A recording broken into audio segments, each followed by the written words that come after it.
So let's talk about how to put your opponent on a range. Whenever you find yourself on the river, very often, you don't know what your opponent has. His range is going to be wide open. And if his range is wide open, then you have to figure out how often you're going to win versus that range.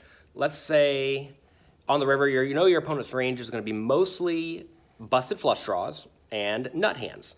You want to count the number of combinations of nut hands and count the combination of busted draws that are available, and then compare those two when your opponent's betting. Now, quite often, when your opponent's betting, you don't know if they're betting with all of their bluffs. Sometimes people bet with lots of their bluffs. Sometimes people bet with very few.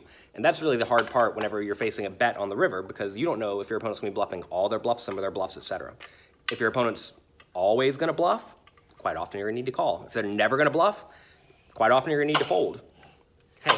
Hey, does that make sense? Does that make sense? We need to wipe your nose.